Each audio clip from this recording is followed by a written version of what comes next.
Phone দিয়ে উঠলে ভাই اللهم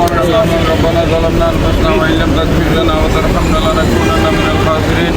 ربنا تقبل منا انك انت السميع العليم وتب علينا يا مولانا انك انت التواب الرحيم ইয়া আল্লাহ ইয়া রাব্বুল আলামিন। আজকে আমরা এই স্বৈরাচারবিরোধী আন্দোলনের ফ্যাসিস্ট বিরোধী আন্দোলনের চট্টগ্রামের প্রথম শহীদ ওয়াসিম আকরামের এই স্মৃতি বিজড়িত এলাকায় যেখানে উনি শহীদ হয়েছেন সেই এলাকায় এসে আমাদের মাননীয় প্রতিমন্ত্রী জনাব ইশরাক হোসেন এবং আমাদের ঊর্ধ্বতন সরকারি কর্মকর্তাবৃন্দ এবং আমাদের নেতৃবৃন্দ জাতীয় ছাত্র দলের নাসির সাহেব সহ যারা এসছেন আজকে এখানে স্মৃতিস্তম্ভ উদ্বোধন করেছেন। এই উদ্বোধনকে আল্লাহ রাব্বুল আলামিন কবুল করেন। আল্লাহ ইয়া আল্লাহ, যে এই লক্ষ্য, যে আদর্শ, যে টার্গেটকে সামনে রেখে আমাদের বীর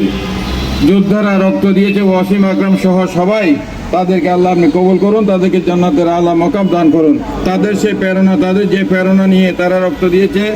আত্মত্যাগ করেছে, তাদের সেই প্রেরণাকে ধারণ করে আগামীর বাংলাদেশ জনাব তারেক রহমান যে লক্ষ্য নিয়ে মানুষের শব্দে বাংলাদেশ গড়ার লক্ষ্যে কাজ করে যাচ্ছেন, আমরা যাদের সবাই সম্মিলিতভাবে সেই লক্ষ্য অর্জন করতে হবে সেই তৌফিক আমাদের এনায়েত করুন। ওয়াসাল্লাল্লাহু তাআলা আলা খাইরি খালকি ওয়া নূর সাইয়্যিদিনা মাওলানা মুহাম্মাদিন ওয়া আলিহি ওয়া সাহবিহি আজমাইন বিরহমাতিকা। ওয়াসিম শহীদ হওয়ার পূর্বে সামাজিক যোগাযোগ মাধ্যমে যে স্ট্যাটাসটি দিয়েছিলেন যে চলে আসুন 16 শহরে, আমরা মনে করি এটি শুধু একটি সামাজিক যোগাযোগ মাধ্যমে একটি ক্ষুদ্র বার্তা নয়, বরং এটি দীর্ঘদিন 17 বছর ধরে যে প্যাসিবাদ কায়েম হয়েছিল সেই প্যাসিবাদকে ধ্বংস করার জন্য, নির্মূল করার জন্য এটি একটি গণ অভ্যুত্থানের ডাক ছিল বলে আমরা মনে করি। সুতরাং আজকের এই দিনে আমরা শুরুতে শহীদ ওয়াসিমকে আমরা গভীর শ্রদ্ধা বলে স্মরণ করছি এবং আজকের এই দিনে জুলাইয়ের 16 তারিখ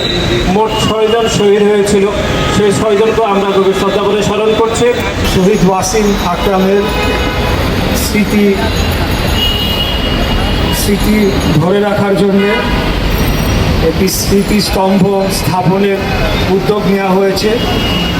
মুক্তিযুদ্ধ বিষয়ক মন্ত্রণালয়ের পক্ষ থেকে। আজকে আমি এসেছি সেই ভিত্তিপ্রস্তর স্থাপনের মাধ্যমে আপনাদেরকে বলতে চাই, যেটি ইতিমধ্যে ওয়াসিমের বাবা বলে গিয়েছেন যে আমরা একটা বৈষম্যহীন বাংলাদেশ গড়ার জন্যে এই আন্দোলনটি গড়ে উঠেছিল। এইখানে যাতে আমাদের নিজেদের মধ্যে কোনো ধরনের বৈষম্য আগামীতে গড়ে না ওঠে, সেটার জন্যে আমাদের মন্ত্রণালয়ের পক্ষ থেকে আমি সর্বাত্মকভাবে কাজ করে যাব এবং আমাদের প্রত্যেকেই যারা শহীদ হয়েছে এই আন্দোলনে তাদের প্রত্যেকের স্মৃতি ধরে রাখার জন্যে আমরা সেই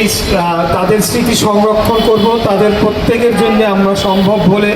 প্রত্যেকটি জেলায় একটি করে স্মৃতিস্তম্ভ স্থাপন করা হবে এবং সকলেই যারা এই আন্দোলনে অংশগ্রহণ করে যার যার অবস্থান থেকে যারা অবদান রেখেছেন সেটা যথাযথ মর্যাদা এবং যথাযথ সম্মান প্রদর্শনের মাধ্যমে আমরা এই আন্দোলনের স্মৃতিকে ধরে রাখব।